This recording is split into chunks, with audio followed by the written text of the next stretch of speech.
Esta es quizás la historia más narrada en todo el mundo y en diferentes formas, como el Titanic, el barco más insumergible, se hundió en su viaje inaugural. Ha sido contada millones de veces y plasmada en películas, documentales y miniseries. Sin embargo, ha habido afirmaciones de que el barco no se hundió debido a una colisión con un iceberg. Los sobrevivientes han sostenido que algo más siniestro debió causar el hundimiento del barco. ¿Qué ocurrió con el Titanic? ¿Realmente se hundió? ¿Y por qué había una momia egipcia maldita a bordo? Acompáñanos en este video mientras revelamos cómo los sobrevivientes del Titanic afirman que el iceberg no destruyó el barco. A lo largo de los años, el Titanic de la RM, un transatlántico británico, ha sido un símbolo perdurable de tragedia y pérdida humana. Su hundimiento desastroso en su viaje inaugural en abril de 1912 se ha convertido en una parte de la historia marítima, despertando una fascinación interminable y elevando la conciencia sobre la seguridad en el mar. En el momento de su lanzamiento, el Titanic fue celebrado como el barco más grande y lujoso del mundo, apodado el más insumergible del mundo. Construido por el astillero Harland & Wolff en Belfast, el Titanic era una maravilla de la ingeniería, equipado con lujos y diseñado para ofrecer una experiencia de viaje inigualable a través del Atlántico. En la noche del 14 de abril de 1912, el Titanic, que transportaba a más de 2.200 pasajeros y tripulantes, chocó contra un iceberg en el Atlántico Norte, a aproximadamente 400 millas de la costa de Newfoundland. A pesar de recibir múltiples advertencias sobre icebergs en la zona, el barco mantenía alta velocidad debido a presiones competitivas y a la creencia de que el Titanic era insumergible. Como resultado, la colisión dañó fatalmente el casco del barco, perforando varios compartimentos.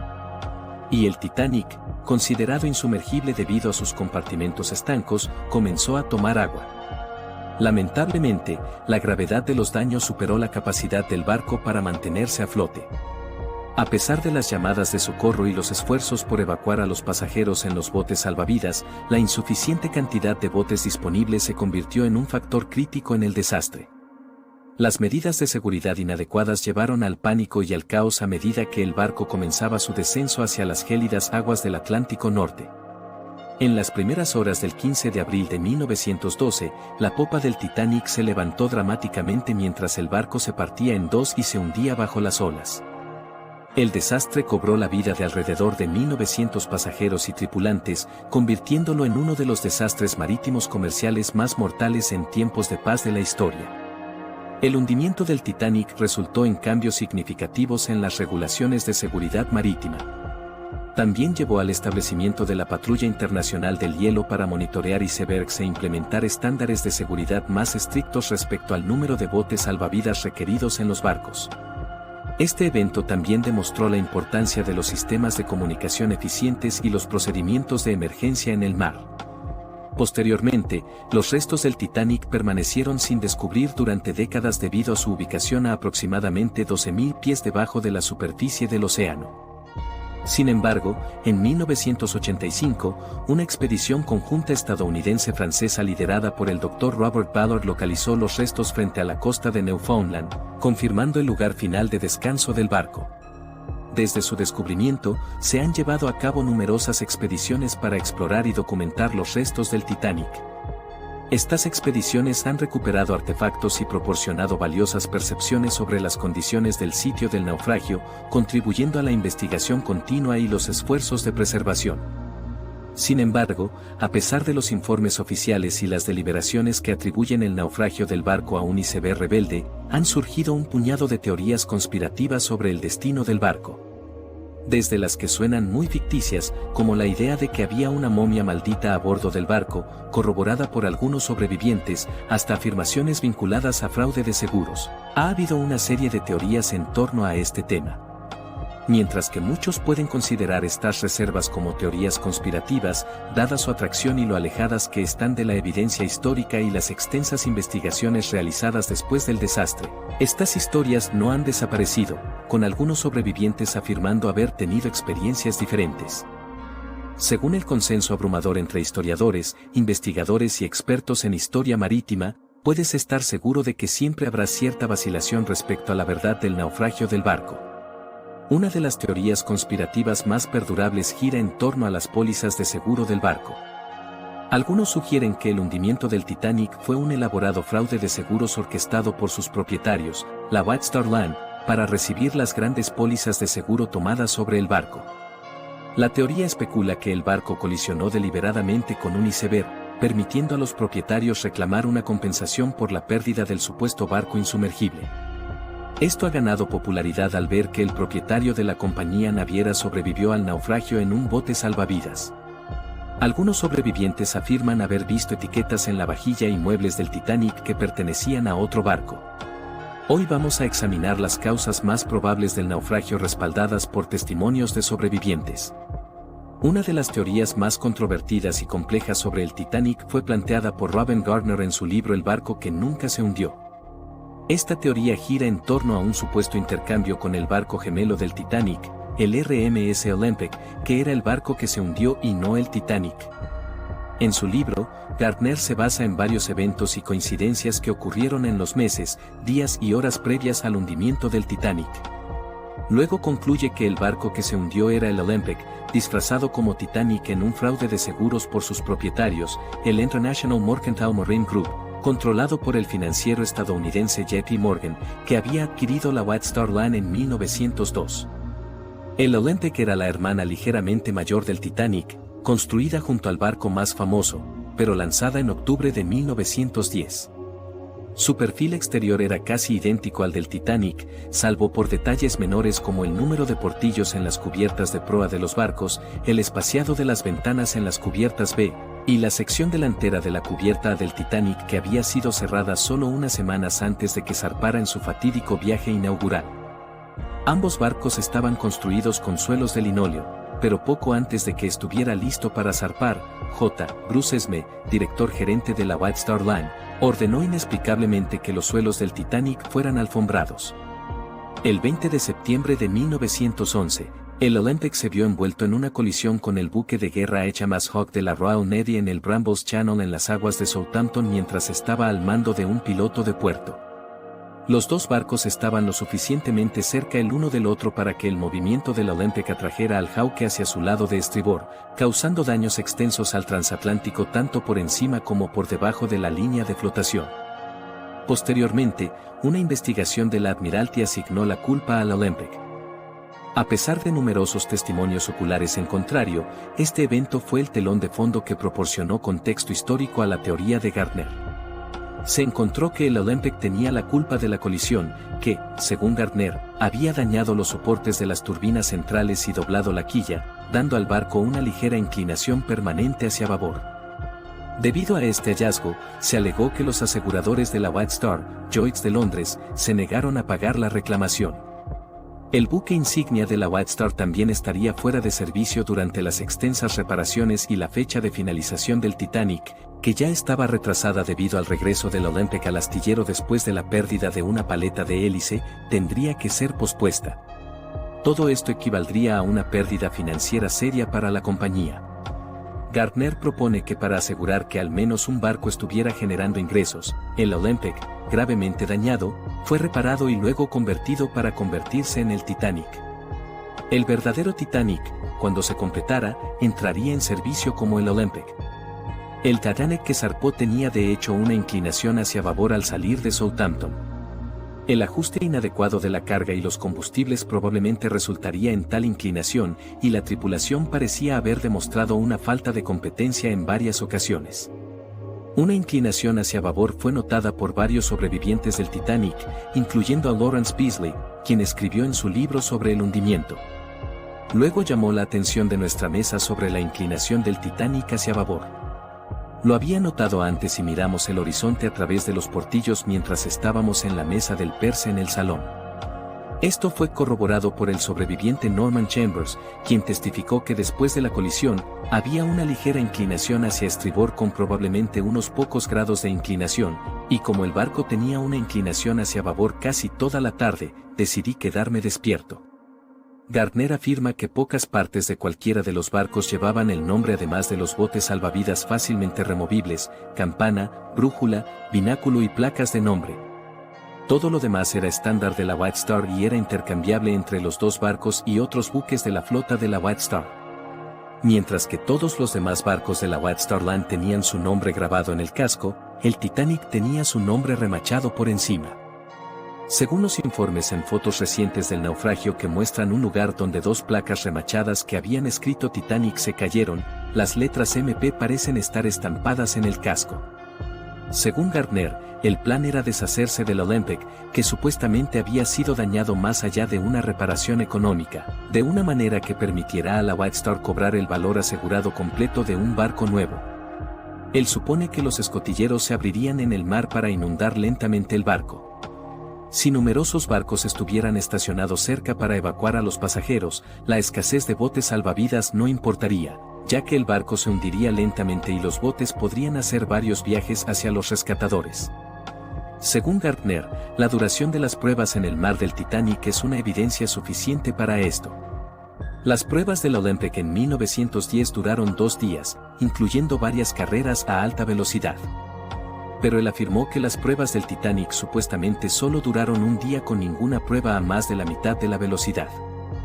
Gardner dice que esto fue porque el casco reparado no podía soportar largos periodos de alta velocidad. Quizás esto se debía a que el Titanic, como gemelo casi idéntico del Olympic, se esperaba que manejara lo mismo. O quizás los inspectores de la Junta de Comercio estaban involucrados en el esquema. En su libro, Gardner sostiene que el 14 de abril, el primer oficial Murdoch, que no estaba oficialmente de servicio aún, estaba en el puente porque era uno de los pocos oficiales de alto rango además del capitán Smith que conocía el plan y estaba vigilando los barcos de rescate. Una de las afirmaciones más controvertidas de Gardner es que el Titanic no chocó contra un iceberg, sino contra un barco de rescate de la IMM que estaba a la deriva con sus luces apagadas. Gardner basó esta hipótesis en la idea de que el supuesto iceberg fue visto a una distancia tan corta por los vigías del Titanic porque en realidad era un barco oscurecido. Él también no cree que un iceberg pudiera infligir daños tan sostenidos y graves a un barco de acero de doble casco como el Titanic. Gardner también afirmó que el barco que fue golpeado por el Titanic fue el que fue visto por el Californian lanzando cohetes de socorro. Para él, esto explica la inacción percibida del Californian, que tradicionalmente se considera como no haber acudido al rescate del Titanic después de ver sus cohetes de socorro. Gardner hipotetiza que el Californian, otro barco de la IMM, no estaba esperando cohetes, sino un encuentro. Cuando se le preguntó sobre la observación de hielo en la cubierta del Titanic, Gardner explicó que era hielo de los aparejos tanto del Titanic como del misterioso barco que chocó.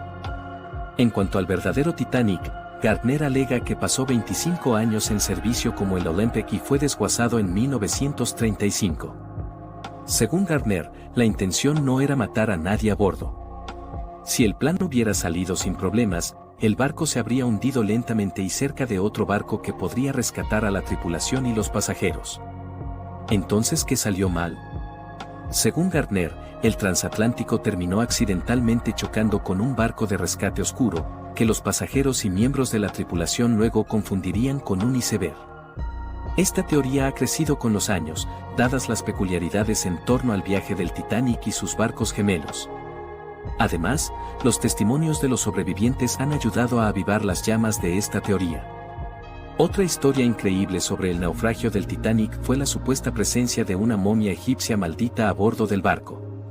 Aunque los registros de navegación oficiales muestran que nunca hubo una momia a bordo del barco, algunos sobrevivientes han aludido a haber escuchado conversaciones sobre una momia maldita en el barco. La desafortunada momia, como se conoce a este artefacto, fue trasladada de Egipto a Gran Bretaña durante la última década del siglo XIX.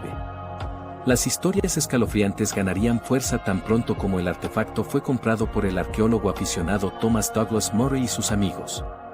Adquirió la momia en buen estado después de llegar a un acuerdo en Egipto esa misma noche, y se decía que uno de sus amigos se fue esa noche y nunca volvió. Unos días después, mientras Murray había estado disparando patos en algún punto del Nilo, y justo antes de embarcar en su regreso a Europa, sufrió un accidente con su arma, resultando en un brazo lesionado. Antes de poder encontrar tratamiento médico adecuado, la condición de su brazo se deterioró severamente y tuvo que amputarse. Como afirma Montague Summers. Después de realizar una investigación a fondo sobre brujas, vampiros y magia a principios de 1900, dos sirvientes que habían manejado el caso de la momia, quizás sin el respeto suficiente, murieron dentro de los 12 meses, mientras que un destino mucho más rápido alcanzó a un tercero que había hecho alguna broma. Según todas las historias, la mala suerte siguió a casi todos los que tuvieron contacto con la momia a bordo desde su llegada a Europa. Tal es el caso de Miss Warwick Hunt. Ella recibió el artefacto como regalo, y desde el momento en que el valioso ítem encontró refugio bajo su techo, Miss Hunt sufrió considerables pérdidas financieras. Eventualmente, se convirtió en la persona que donó el caso de la momia al Museo Británico. A medida que los rumores comenzaron a acumularse en torno a la momia, muchos periodistas se dedicaron a investigar la naturaleza del artefacto. Para ver si estaba realmente maldita o no, uno de ellos fue Bertrand Fletcher Robinson. Robinson supuestamente verificó algunas de las historias. Pero ocurrió que, antes de poder finalizar cualquier paz, resumiendo sus esfuerzos de investigación, murió repentinamente. A la historia se unieron personas famosas, entre ellas Sir Arthur Conan Doyle, quien contempló lo extraño que era la muerte de Robinson. Quizás el famoso escritor no quería perderse una buena historia de detectives, pero no perdería el momento para comentar sobre la muerte de Robinson. Resultó ser que fue causada por elementos egipcios que custodiaban la momia femenina. Porque el señor Robinson había comenzado una investigación sobre las historias de la maldad de la momia. Doyle también habría advertido a Robinson sobre la momia. Pero el periodista continuó su trabajo de todos modos. El escritor también notó. La causa inmediata de la muerte fue fiebre tifoidea. Pero así es como los elementos que custodian la momia podrían actuar. Más tarde, este artefacto fue rastreado hasta Murray y su amigo, el famoso periodista William Stead, quien desafortunadamente perdió la vida en el desastre del Titanic. Como muchas otras personas a finales del siglo XIX y principios del XX, Murray se interesó por lo paranormal. En un momento, escuchó una historia que se compartía sobre una mujer en Inglaterra, que también había importado una momia de Egipto. Después de que la mujer mostrara la momia en una de sus habitaciones al día siguiente, todo lo quebradizo en esa habitación se encontró hecho pedazos. Esto seguía ocurriendo en otros rincones de la casa, sin importar dónde la mujer reubicara la momia. La historia hizo que su atención volviera al caso de la momia que había traído de Egipto, ahora descansando entre las posesiones del museo. Junto con su amigo periodista Stead, fueron a revisar el caso donde estaba exhibido en el museo. Stead también fue atribuido a la creación de algunas de las primeras noticias sobre la maldición de la momia. Después de examinar el artefacto, sintieron que la expresión en el rostro del COVID era la de un alma viviente en tormento. Alegadamente, la pareja luego deseó realizar una sesión espiritual para eliminar la angustia y el sufrimiento de los ojos del ataúd. Pero tal oferta fue rechazada por los funcionarios del museo. En 1912, Stead se encontró a bordo del Titanic como pasajero de primera clase. Había embarcado en este viaje debido a su participación en un congreso en el Carnegie Hall. Fue invitado allí personalmente por el presidente Taft. Sin embargo, fue visto por última vez leyendo un libro en el salón de fumar de los cuartos de primera clase del Titanic. Tras su muerte, un testimonio hecho por uno de los sobrevivientes apareció diciendo que Stead había compartido la historia sobre la maldición del caso de la momia a bordo del Titanic en los días anteriores a la tragedia. Luego surgieron algunas afirmaciones de que el Museo Británico había querido eliminar tal ítem desafortunado de sus posesiones. Según las noticias, el museo había organizado la venta del caso de la momia a un museo en América, lo que explicaría por qué el caso se encontraba a bordo del Titanic. Presumiblemente también fue la razón por la que el Titanic chocó con el iceberg y se partió en dos. El único inconveniente de esta historia es que, según los registros oficiales, la momia estaba en el museo justo en el momento en que el Titanic se hundió. Lo que plantea la pregunta, ¿qué le ocurrió al Titanic? Mientras que podrías sentirte tentado a aceptar el informe oficial sobre el choque con un iceberg, sería prudente darte cuenta de que todas las teorías de conspiración se basan en una pieza o más de verdad y hechos. ¿Podría un iceberg romper un barco en dos?